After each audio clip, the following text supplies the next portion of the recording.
Welcome to Politics for Patriots. Here's your host, the eviscerator of progressive nonsense, the executioner of imbecility, and the grim reaper of BS, Eddie Zipper. This morning, some genius took a pickaxe and destroyed President Trump's star on the Hollywood Walk of Fame. Lots of folks on Twitter are cheering this act of vandalism.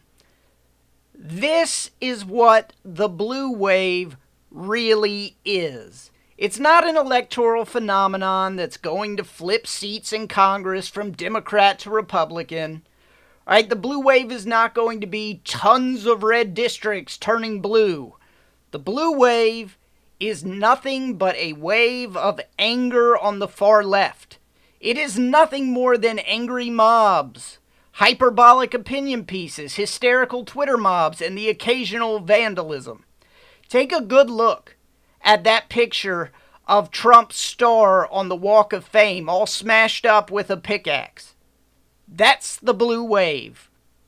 Asinine movements to abolish ICE, claims that the president commits one act of treason for every Diet Coke that he drinks, unhinged and untrue Time magazine covers, the entire Mueller investigation, Impeach 45. That's the blue wave. And it is practically non-existent outside of already deep blue areas. In short, the blue wave will turn blue areas bluer. That's why Trump lost the popular vote in 2016. In the bluest states, Hillary Clinton won by larger margins than 2012 President Obama did. That's the reason that we're now subjected to coverage of Alexandria Ocasio-Cortez every single day, because a super blue district got bluer. All right, by enabling this sort of nonsense, though, the media and the establishment Democrats are destroying the Democratic Party. Americans in toss-up districts aren't going to be fooled by any of this. They're not going to tolerate any of this. All right, this foolishness is not going to flip red districts and make them blue. Vandalizing Trump's star on the Walk of Fame, for instance, is not a sign that thousands of new Democratic voters are going to show up in November. It's not a sign that Democrats across the country are super energized. It's a sign that some imbecile with a pickaxe can't handle the strain of living in a constitutional republic. I mean, think about what we've witnessed just this week, and I'm just going to pick a few off the top of my head. Just this week, we've seen President Trump's star on the Walk of Fame destroyed. All right, the day before that, we saw the media melt down because Allie Beth Stuckey, who does a great show for CRTV, she did a satirical video where she pretended to interview Alexandria Ocasio-Cortez. All right, it was hilarious. It was obviously satire. Only a complete moron could watch this thing and not understand that it was satire. All the early reactions to it by conservatives who follow her on Twitter and watched it. Haha, that's hilarious. Oh my gosh, that's so funny. Because they understood that it was satire. It was so clearly a joke. All right, but leftist media has tried to make a scandal out of it because it mocks Alexandria Ocasio-Cortez. They want her to be off limits for mockery because, number one, she has no clue what she's talking about and doesn't seem to have any understanding of the issues. I am not the expert on geopolitics. And just in case anyone on the left who was offended by Allie's video is listening right now, I want to make clear that that was a drop. I just used a sound effect there. Okay, that was done by computer. Alexandria Ocasio-Cortez is not really here with me saying that into the microphone. Nor am I trying to present that she is here saying that into the microphone. Okay, so just a little disclaimer so that I don't trigger the left the way Allie did. All right, the other reason they want Alexandria Ocasio-Cortez to be off limits is because she is the blue wave. She is the perfect personification of exactly what the blue wave is. It's a movement on the left that is not grounded in facts or reality. It's about hyperbole, identity politics, anti-Trumpism, and hysteria. And to be completely honest, the original interview that Allie took the clips from for her satirical interview was not much better. All right, Alexandria Ocasio-Cortez didn't come off much better in that interview, so I don't know what she's so upset about. The best idea would be not to show up without any knowledge of the issues and make a fool of yourself. So I don't usually hand out free advice for Democrats, free strategy, but there you go, Alexandria. Don't make a fool of yourself. Actually know about the issues. That will take you far. So that was yesterday. The day before that, we saw the Washington Post and Huffington Post have to correct stories about a Middle Eastern waiter who got a receipt handed to him with no tip and a note saying, "We don't tip terrorists." Why did these stories have to be corrected? Well, it's because the waiter lied. He wrote that on the receipt himself. Okay, all those things, that's just the last 3 days. I mean, this is daily stuff. That's all the blue wave. That's what the blue wave really is. So where is this blue wave coming from? What fuels this angry, hyperbolic, ultra-political outrage machine on the far left? Simple. This is a reaction to the left feeling entitled to a Hillary Clinton presidency. That's all it is. The media promised over and over for months that Hillary Clinton would definitely be president of the United States. The polls promised, the experts promised, the McPundits promised, the Republican establishment promised. They had all the wrong assumptions going in, though. That Trump won't win Florida because there are lots of Hispanics in Florida and Hispanics hate border control. That's not a good assumption, right? Trump won't win in the Rust Belt because no Republican has won those states since George H.W. Bush and Ronald Reagan. Trump won't win in Michigan, Wisconsin, or Pennsylvania because the polls say that he won't. History says that he won't. All bad, now busted assumptions.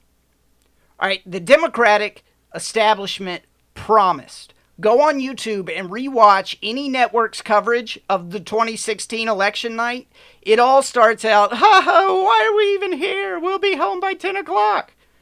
At the end, it's just somber faces of people trying to figure out what happened. All right, somber faces of people who have just realized that they don't know what the they're talking about and haven't known for some time. Here's Mark Halperin post-2016 election. He's a disgraced reporter. You won't see him on TV anymore, but here's what he said at the time. Outside of the Civil War, World War II, and including 9/11, this may be the most cataclysmic event the country's ever seen. Including 9/11, Trump's election might be the most cataclysmic event the country has ever seen. That's what Mark Halperin said. Feel good about that? Feel good about what you just said? That's idiotic, but boy, does it give you a view into the mindset of people who thought for sure that Hillary Clinton was going to win this election. Oh, this might be the most cataclysmic event, including 9/11. But we'll probably never have to hear Mark Halperin's analysis of anything ever again. You probably know why. I'm not going to get into it because, frankly, it doesn't interest me that much. But there you have it. All right, so think about it like this. It's that moment when you think your team is going to win and the other team wins the game on a Hail Mary. It's devastating. It's the kind of thing that makes people smash their television. Right? The far left has been smashing the TV in anger ever since Trump won the 2016 election because they were entitled to a Clinton presidency. They were promised. Right? Newsweek had to recall the Madam President issue. I actually went and bought one on eBay. It's one of my favorite things I own. I paid Well over the cover price for it, but it was very worth it. But of course, all this has happened before.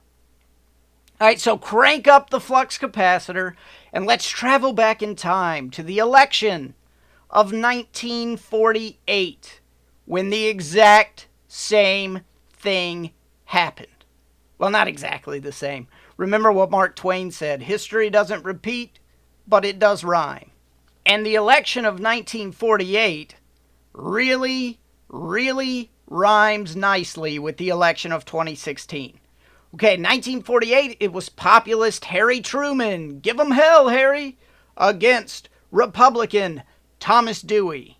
And remember, Truman had never been elected president before. He was running to be reelected, but he took over Franklin Roosevelt's fourth term. So this is his first presidential campaign.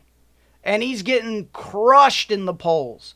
One pollster totally quit polling because he said it was a waste of time. He wanted to put his time into other things because it was over opinion pieces. They were stuff like, what will the Dewey administration look like? You know, lots of making fun of Truman. There's a famous old saying, to err is Truman, right? He got all kinds of flack from the D.C. bubble. So in the press and in the D.C. bubble, this election becomes nothing more than a formality standing between the end of Truman's accidental presidency and the beginning of the Dewey presidency. But Truman, in the meantime, was drawing huge crowds everywhere he went, thousands and thousands of people. And he was taking big risks. I think he was the first presidential candidate ever to stump in Harlem. If I remember correctly, I'm pretty sure that he was. Dewey just wanted to ride it out and play a prevent defense until Election Day and cause zero controversies. All right, so we all know what happened on Election Day. Truman won. Over 300 electoral votes. All right, T.S. Matthews, the managing editor of Time magazine back then, he said, I think the press has been pretending to much more wisdom than it had any right to claim, and has been getting away with murder for some time. The plain fact now appears to be that, as far as politics is concerned at least, the press hasn't known what time of day it is for years. A managing editor of Life magazine, Joseph J. Thorndike, said, and listen to this because, this could easily be written about the press after the 2016 election. Listen to this. Of course, we did not intentionally mislead our readers, but I do think that we ourselves were misled by our bias. Because of that bias, we did not exert ourselves enough to report the side we didn't believe in. We were too ready to accept the evidence of pictures like the empty auditorium at Omaha and to ignore the late crowds. We were too eager to report the Truman baubles and to pass over the things that were wrong about the Republican campaign, like empty Dewey speeches, the bad Republican candidates. Wow. That is just exactly what happened in 2016. We did not intentionally mislead our readers, but I do think that we ourselves were misled by our bias. We wanted to cover Truman baubles and nothing negative about it. That's exactly what happened. All right, so Thorndike literally could have been talking about the coverage of the 2016 election. All right, Truman was a big fan of populist Andrew Jackson. And it's important to note that Truman was not an iconic president during his presidency. He is an iconic president now. I just read the book about him by David McCullough. It's as long as War and Peace. It's huge. All right, but at the time, Truman was not an iconic president. Nor was Andrew Jackson during his presidency. Nor was Teddy Roosevelt. Nor was Abraham Lincoln. All right, that's something that happens later. But what did the election of 1948 leave us with? An iconic picture of Truman the winner holding up a Chicago Tribune with the headline, "Dewey defeats Truman." I mean, can you imagine what would have happened if Trump had held up the Madam President issue of Newsweek? It would have been ridiculed and insulted by the McPundits for an entire news cycle. They'd have been so angry. I actually wish he had done it. That would have been amazing. Another picture like the one Truman had in 1948. All right, but think about this. What famous phenomenon followed the Truman miracle of 1948? What did Republicans do during that Truman term? McCarthyism. And I think we're seeing an awful lot of McCarthyism right now, except instead of being branded a communist, you're branded Hitler or Nazi or racist or whatever.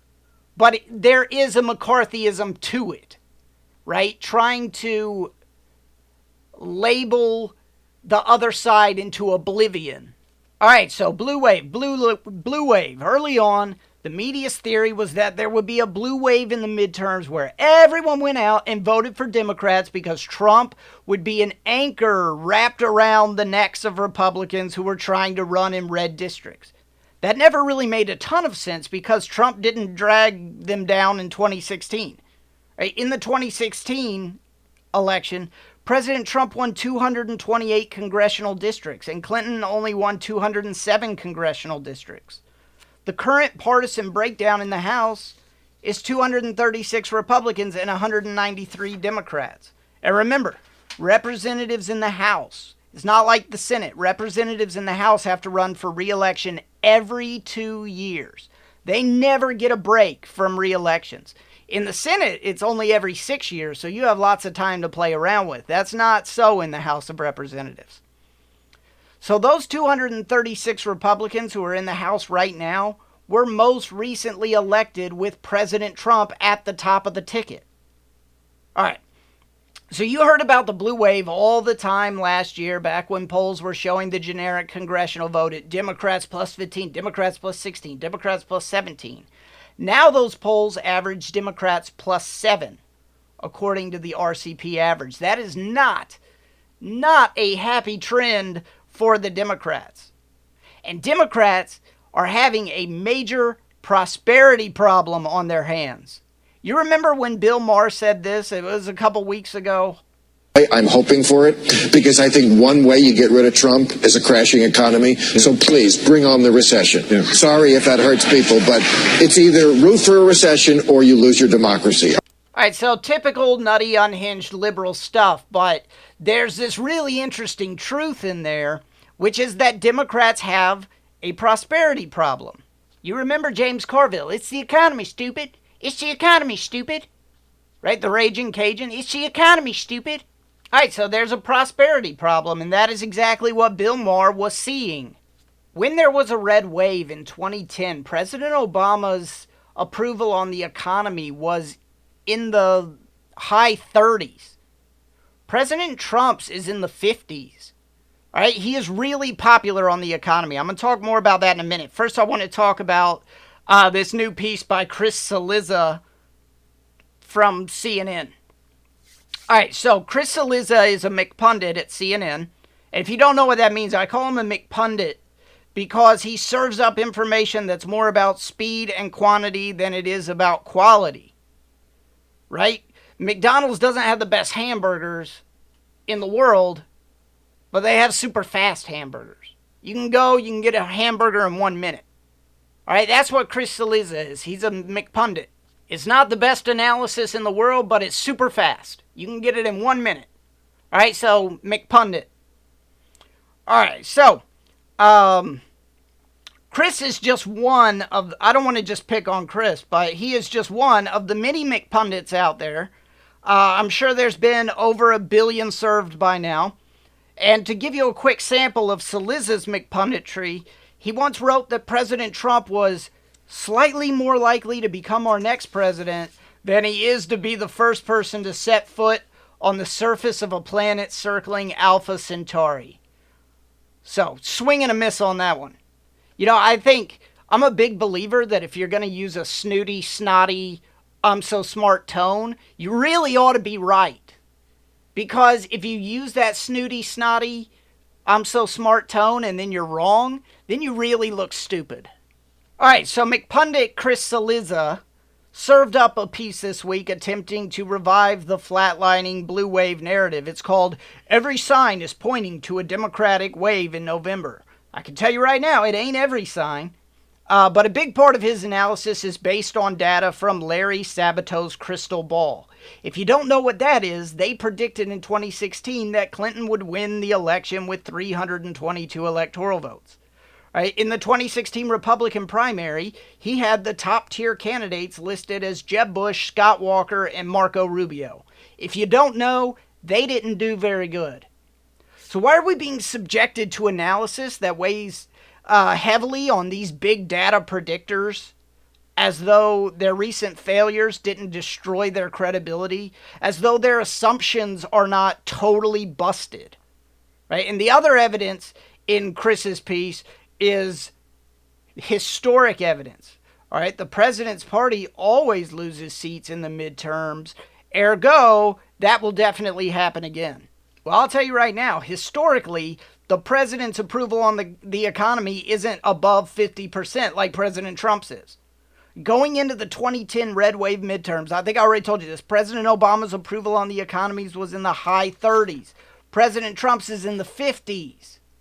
All right, and if you really want an idea what's going to happen in November, the best, smartest thing you can do, is there going to be a blue wave? The smartest way to decide that is not by looking at any polls. Polls have value, but they do not work the way the media wants you to think that they work. Okay, you can't just look at one poll and say, oh, that's it. It's not a scoreboard. You have to really know how to look at the polls in order to make any sense out of them. And one poll is like, having one penny. You can't go predict the election with one poll. All right, you got to have an average of the polls. And even then, you have to know how good an average it is and how good the polls that were used to make that average are.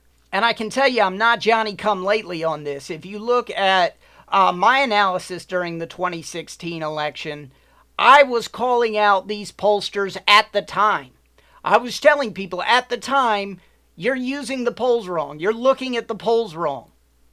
All right? The day before the election, former White House correspondent for LifeZette, Jim Stinson, asked me for my election prediction, and I told him that based on the fact that Trump had a message on trade that resonated in the Rust Belt, I thought Trump was going to flip some of those Rust Belt states, and I thought if he did that he would win the election. So I actually predicted this election correctly, so don't ever let anybody tell you nobody saw it come. Oh, well, nobody was able to predict that election. Well, I told everybody the day before. All right, so if you want to correctly predict November, what you have to do, the best tool to use is those California primaries that happened at the beginning of June. Okay, California was the great blue hope. That's where the blue wave is supposed to, according to liberal mythology, that is where it's supposed to cost Republicans the most seats. But there was no blue wave in those primaries. In every supposedly up for grabs red district, the majority of the primary vote was won by Republicans, except one district. The 49th district, Republicans got up to like 49%, but they didn't quite get a majority of the vote. Every other single race, Republicans got a majority of the vote. All right? And the reason that California is such a good indicator is because they don't have separate party primaries there. They just lump all the candidates in on one ballot, and everybody goes to vote who wants to go vote. And the top two vote getters, regardless of what party they are, they run against each other in the general election. So if they're both Democrats, you just have two Democrats in the general election. If they're both Republicans, I feel like that ever happened. You're just going to have two Republicans running against each other in the general. All right, so that makes California the best representation of what November will look like. And California was supposed to be the apex of the blue wave, its highest point.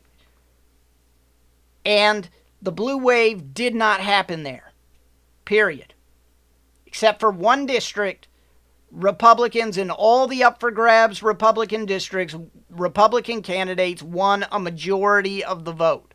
Now, it's only summer, right? And one of my rules is you don't make election predictions if it's hot outside. All right? You don't predict general elections if it's hot outside. Because if you do, it's way too soon.